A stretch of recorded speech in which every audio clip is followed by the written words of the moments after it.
Hello again. This is Pastor Don Phillips of Don and Carol Phillips Ministries in Kansas City. And I'm glad you tuned in today. I'm going to talk to you today about a subject about your faith and how to use it and why you need it and some more about it. So I've entitled this message, The Sound of Abundance of Rain. And this scripture is set in 1 Kings chapter 18. Let me read several verses in that chapter to you right now. And it came to pass after many days that the word of the Lord came to Elijah in the third year, saying, Go, present yourself to Ahab, and I will send rain on the earth. So Elijah went to present himself to Ahab, and there was a severe famine in Samaria. Then Elijah said to Ahab, Go up, eat and drink, for there is the sound of abundance of rain. So Ahab went up to eat and drink, and Elijah went up to the top of Carmel. There he bowed down to the ground and put his face between his knees and said to his servant, Go up now, look toward the sea. So he went up and looked and said, There's nothing. And 7 times he said, Go again. Then it came to pass the 7th time that he said, There is a cloud as small as a man's hand rising up out of the sea.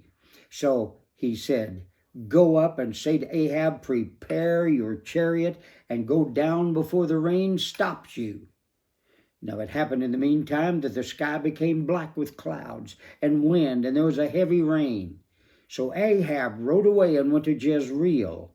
Then the hand of the Lord came upon Elijah, and he girded up his loins and ran ahead of Ahab to the entrance of Jezreel. I think the ending of that story is rather strange, but we know that God can do sometimes strange things. For instance, as Ahab was riding away toward Jezreel, all of a sudden the hand of the Lord came upon Elijah. He didn't have anything to ride. He just ran, and he passed Ahab before they got to the entrance of Jezreel. Anyway, that's just the climax to that story. But Elijah had a vision after 3.5 years of drought. And that vision called for an abundance of rain. That vision was given directly by God, and I read it to you out of that scripture. The interesting thing about this is that almost immediately after God spoke to Elijah, the Bible says that there was a sore famine in the land. What a paradox. God steps into famine and promises flood. I have an announcement for you today. God has a way of stepping into the bleakest situation and promising victory. In fact, it's in those times that God chooses to work the most often. Because when God brings flood out of drought or feast out of famine, everyone around knows that it was God. It was to Gideon that God said in Judges 7:2, The people who are with you are too many for me to give the Midianites into their hands. Let Israel claim glory for itself against me, saying, My own hand has saved me. It was Jairus' daughter that Jesus allowed to die so he could raise her from the dead. God delights in working where we know man cannot work. God delights in bringing answers to situations that stump men altogether. God delights in doing what man says can't be done. He said, My glory I will not share with another. God specializes in doing the impossible. Matthew 19:26 says, But Jesus looked at them and said to them, With men this is impossible, but with God all things are possible. Church, I think too many times we forget about that statement that God says, I know with men it's impossible, but with God all things are possible. And I want to tell you today, if you're listening to this broadcast, that God can do things that your doctor can't do. God can do things that your husband or your wife can't do. God can do things that our genius people in our political parties today can't do. This is where faith comes in. Hear what I'm saying. Many times when God speaks of increases and multiplication to us, It's the very time that we're in a time of loss and barrenness, and it isn't fun. This is where the promise of God will be tested in most of our lives. And we just have to know that. God spoke to Abraham and gave him a great promise between Bethel and Ai, and then immediately there was famine. I think I said Abraham, then it was Abram, but anyway. Joseph was given a dream by God, but then immediately thrown into a pit and sold into slavery. Now think about this for a minute. Think about your own situation. How long has something like this happened? Maybe not as bad as these, but bad enough. David was anointed king of Israel, but then he was sent back to the pasture to take care of his sheep. The widow woman was promised increase by Elijah when she was preparing to die. God promised that he would bring an increase, that he would bring a living, breathing army back to life, while Ezekiel stood there staring at their dry bones scattered across the valley floor. I want to tell you, folks, man cannot do that. And we have so many scientists today who can do so many things, but they are utterly limited. But God is not limited. Jesus himself was baptized in order to fill every demand of the law, and then immediately led into the wilderness to face a hard temptation by the devil. God's promise is almost always followed by God's proving ground. It is easy to trust God in times of surplus, but can we also trust him in times of when things are barren? It is easy to trust God in time of feast, but can we also trust him in times of famine? It's easy to trust God for a great revival when the music's playing and the church is filled and the people are on their feet praising God, but can we still trust God and say revival when the congregation is, for whatever reason, dwindling? Perhaps the greatest test of our faith comes when God says, I will, and we look around and he hasn't. We must learn that just because he hasn't doesn't mean that that he isn't going to. Because in every case, no matter how long it took, God's promise has always come to pass. 2 Corinthians chapter 1 verse 20 says, for all the promises of God find their yes in him. That is why it's through him that we utter our amen to God for his glory. Listen to Psalms 126, 5 through 6. Those who sow in tears shall reap in shouts of joy. He who goes out weeping, bearing the seed for sowing, shall come home with shouts of joy, bringing his sheaves with him. Sometimes we can't see it. You know, it's difficult to see. We believe it will never happen. We start to think that God has forgotten his word and his promise. But then, I want to tell you, that's when your faith comes in. We need to learn that God's promise always requires a step of faith on our part. Even though God says that you were healed by his death on the cross, it takes an action of faith on your part for you to get the healing that is promised in that verse of Scripture. And so remember this, faith is not sight. Faith requires acting on something even if we can't see it. We just have to remember this. In fact, the very definition of faith is found in Romans 11:1. Now, faith is the assurance of things hoped for, the conviction of things not seen. Faith means being sure of the things we hope for and knowing that something is real even if we do not see it. Faith is simply disregarding our current circumstances and believing God for what he's promised us, no matter how wild it might seem. In fact, let me give you that definition from the Amplified Bible. It says, faith comprehends as fact what cannot be experienced by the physical senses. Romans 4:10 says, he did not weaken in faith when he considered his own body. We're talking about Abraham here. He did not weaken in faith when he considered his own body, which was as good as dead, since he was about 100 years old, or when he considered the barrenness of Sarah's womb. Faith is simply not giving up on the promises of God, even if it takes 3.5 years to get them fulfilled. In Joseph's case, it took 13 years. In Abraham's case, it took 25 years. Faith is simply realizing that I may not see it, I may not feel it, maybe I can't touch it, but God said it, so I believe it. And not only do I believe it, but I'll act on it even when others around me think I may be crazy. Maybe I've lost my mind because I'm believing something. I've been believing it here for weeks or for months and it still hasn't happened. But because God said it, I believe it. And if he tells me to do something, I'll do it.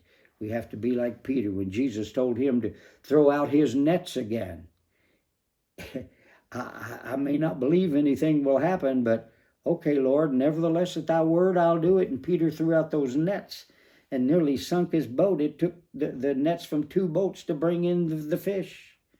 And remember, God was dealing with a professional fisherman there who knew not just how to fish, he knew the waters there.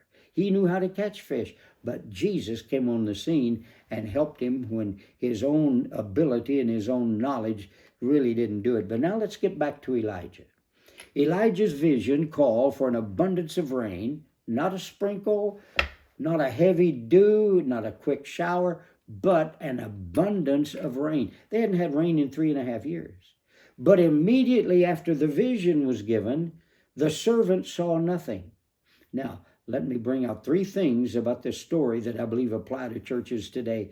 There had been a drought for 3.5 years already. And yes, I'd have to tell you, the first obstacle that the man of God had to overcome to instill faith in his servant and everyone around him was the obstacle of history. Just think about it now. It hasn't rained for 3.5 years. What makes you think it'll rain now? Oh, that's the way it's always been. What makes you think things are going to change? Well, we're accustomed to famine. We've lived in it, so don't try to make us think we're going to be able to feast again. Because we so often think the way it has been is the way it will always be. You got to quit thinking that way. We've had plenty of people through the years tell us they thought it was going to rain and nothing happened. Sometimes we take the attitude, don't try to get my hopes up. I've heard this before. How many times have I been told in my lifetime, in my ministry, that, well, I've heard about the second coming of Jesus all this time. I've heard about the rapture ever since I was a kid, and, I'm just tired of it. Well, I got to tell you something. I've heard about it ever since I was a kid, and I believe it's going to happen. I believe it's going to happen real soon, but my dad believed it was going to happen real soon in his day. It still hasn't happened, but God promised it, and I believe it, and I'm ready for it. I'm watching for him. Whenever God decides or desires to move in a group of people who've been used to things being a certain way, you know what he has to do first? He has to overcome that mindset that says, well, it's been this way forever, it isn't going to change. Sometime when people are sick and you pray for them, one reason they don't get healed is because they've been sick for so long, they have come to believe this is the way it's supposed to be. Somehow we have to be able to believe that God can do more for us than he's ever done before. But I want you to hear this. God can't do anything in the midst of people who won't believe. And sadly, it's often in the church where he can't work. In the midst of the people he loves and the ones he desires to bless. It's in the church many times that he encounters the most resistance. It was in his own hometown that the Bible says, and he did not do many mighty works there because of their unbelief. Because the things he did had never been done before. The people who'd watched him grow up said, nope, sorry, too much of a stretch for me to believe that this carpenter's son can heal the sick and raise the dead and open blinded eyes. But once the curse of history had been broken, then God could bring the deliverance. Even after the promise came from God for the first 6 times that servant went out there to see, because Elijah kept sending him, saying, go look again. God's promised us it's going to rain. And he came back 6 times and said, I don't see any sign of it. Well, this is when it's hard to believe. You've been in a drought, and a guy comes along and gives you a fresh hope, a new glimpse of glory. A preacher comes and preaches a message that builds up your faith and says things don't have to be like they've always been. Rain's on the way. And you get up the next day full of faith, full of expectation, eagerly rushing to the kitchen window to witness the deluge. And there you see again, just like every day for the last 3.5 years, cloudless skies, bright sunlight, hard-baked ground, no crops, dust swirls twisting along the brown tundra that you used to call a lawn.